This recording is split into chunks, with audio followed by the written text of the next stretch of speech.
이어서 보도록 하겠습니다. 자, 그다음에 이제 무역계약의 체결 방법입니다. 체결 방법은 여기 보시면 뭐 개별 계약 방법이 있고요, 뭐 포괄 계약 방법이 있습니다. 뭐 개별 계약이라 하는 것들은 이제 이렇게 이해하시면 될 것 같아요. 여러분과 저랑 계약을 합니다. 계약 거래를 해가지고 계약서 작성을 하는데 제가 이제 만나가지고 계약서의 모든 조항들을 하나씩 이렇게 같이 합의해서 정하는 경우를 개별 계약 이렇게 이해하시면 될 것 같고요. 근데 그렇게 하는 것이 아니라 한 번 거래할 것이 아니고 여러 번 할 거기 때문에 이렇게 뭐 포괄적인 어떤 그런 계약서를 작성해 두고 이거를 이제 중요한 내용들은 바꿔가는 형태로 하는 것을 포괄 계약이라고 생각하시면 되겠습니다. 저희가 이제 쉽게 말씀드려 보면은 저희 주변에서 근로계약서 같은 거 있잖아요. 근로계약서를 보시면은 그 이제 회사랑 근로자랑 이제 서로 간에 만나가지고 앉아가지고 다 계약 합의하는 게 아니잖아요. 이미 정해져 있는 표준 양식이 있고 표준 양식에서 이제 그 내용들만 비워두고 얘를 채워 나가면서 이제 서로 합의하는 것으로 이제 이해하시면 되는 거죠. 아무튼 뭐 개별 계약이랑 이제 포괄 계약이 있다라는 거 참고로 말씀드리고요. 자, 그러면 이제 넘어가 보겠습니다. 자, 이렇게 한번 생각해 볼게요. 뭐 교재를 보기보다도 제가 설명을 드릴게요.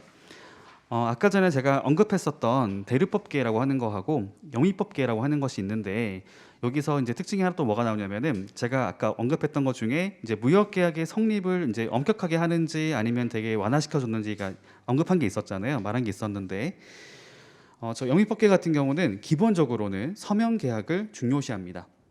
영미법계는 서면 계약을 굉장히 중요시해요. 그래서 쉽게 말하면은 말로 하는 거는 인정을 하지 않겠다는 겁니다. 그걸 저희가 구두계약 배제 원칙이란 용어를 쓰고 있는데 아까 제가 언급을 하기를 영미법계는 계약 성립 자체가 까다롭다고 했잖아요. 엄격하다. 대신에 한번 계약이 성립이 되면은 자유롭게 해제할 수 있다, 소멸할 수 있다 말씀드렸잖아요. 대류법계는 그렇지 않거든요. 서면이든 구두든 관계없어요. 방법을 불문합니다. 그래서 되게 쉽게 계약이 성립될 수 있어요. 반대로 성립된 계약은 유지를 하게 만들기 때문에 해제하기가 어렵죠. 소멸하는 것이 어렵습니다. 아까랑 연관되는 부분인 거죠. 다시 한번 말씀드릴게요. 대류법계는 계약의 성립 자체는 되게 쉽게 해주고 있지만 반대로 계약을 해제하는 것을 어렵게 만들고 있고요. 영위법계는 반대입니다. 계약의 성립을 굉장히 어렵게 하고 있고 반대로 성립된 것들은 또 쉽게 해지할 수 있도록 해주고 있어요. 자, 그러면 여쭤보겠습니다. 여러분들하고 저랑 거래를 하는데 제가 이제 영국에 있고요. 여러분들이 한국에 있습니다. 그러면 이제 대류법계와 영위법계 중에서 어떤 것을 따라서 하는 게 좋을까요? 하는 게 좋다기보다 어떻게 해야 될까요? 그냥 상식을 한번 생각해 보겠습니다. 서로 다른 법 체계를 갖고 있잖아요. 그러면 서로 합의하기 나름이겠죠. 어딘가를 따라간다라는 게 아니라 당사자들 간에 이제 어떤 것을 적용할지를 서로 합의를 해야 되겠죠. 그걸 저희가 준거법이라고 말을 씁니다. 어떤 법률을 근거로 할 것인지, 어떤 것을 근거로 해서 우리가 해석을 할 것인지를 정하는 것이 필요하게 될 것이고요.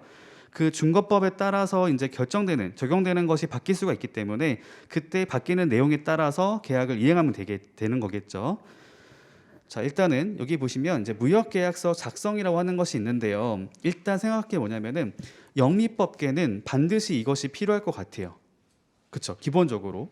왜냐하면 영미법계는 계약의 서면성을 굉장히 중요시하기 때문에 계약서라고 하는 그런 양식을 갖고 있는 것이 필요할 것 같습니다. 하지만 대류법계는 그렇지는 않을 수가 있겠네요. 대류법계는 서면성도 인정이 되지만 그렇지 않은 것도 가능하기 때문에 반드시 계약서를 작성하라고 하는 것은 아니라는 거죠. 그걸 먼저 이해를 하셔야 됩니다. 하지만 그건 있겠네요. 저희가 계약을 했잖아요. 계약을 하고 나서 사실 원만하게 이행이 되면 아무런 문제가 없을 수 있어요. 근데 항상 문제되는 게 뭐냐면은 계약이 이제 문제가 발생했을 때가 발생할 수 있잖아요. 그러면 계약서를 작성하는 게 좋을까요? 작성하지 않는 게 좋을까요? 작성하는 게 좋겠죠. 그렇게 이해하시면 되겠습니다. 그러니까 무역계약서 작성이라는 것들은 반드시 필요한 건 아니라는 거예요. 반드시 계약서를 작성해야 되는 건 아니지만 아까 말씀드렸던 것처럼 이제 여기 보시면 나중에 분쟁이 발생할 수 있기 때문에 분쟁에 대해서 이제 대비하기 위해서는 서면으로 되어 있는 계약서를 작성하는 것이 필요하다라는 얘기를 하고 있습니다.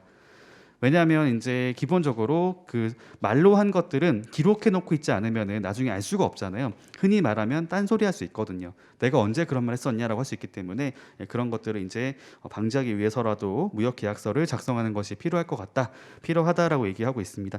자, 그러면 이제 또 생각해 볼 게 뭐냐면은 무역 계약서라고 하는 것들이 사실은 정해진 양식이 있는 건 아닐 거예요.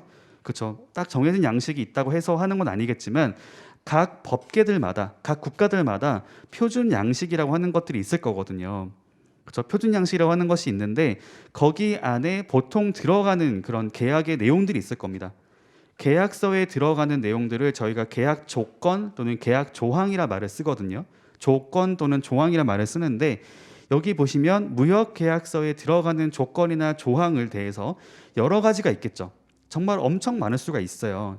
여러 가지가 있는데 그 중에서 중요한 것들만 이렇게 골라가지고 8가지 정도를 말한 게 있습니다. 그게 바로 무역계약의 기본 조건 또는 무역계약의 필수 조건이라고 부르는 것이 있어요. 어떤 것이 있냐면은 물품의 품질, 뭐 수량, 가격, 대금 결제, 뭐 포장, 선적 뭐 이런 거 있거든요. 그런 것들을 그게 무조건 중요하다고 하는 것이 아니라 전체 여러 가지 조항들이 있지만 그 중에서 8가지 정도를 이제 빼가지고 얘네들을 무역계약의 기본 조건 또는 무역계약의 필수 조건이라고 이제 명칭을 쓰고 있습니다. 예를 보시면은 뒤에 또 따로 나오거든요. 그래서 무역계약의 기본 조건이라고 하는 것들이 나오게 되는데 여기 보시는 것처럼 뭐 여러 가지가 있을 수가 있다라는 거 말씀드리고요. 넘어가겠습니다. 자, 넘겨보시면 나오죠. 제2절의 무역계약의 조건입니다.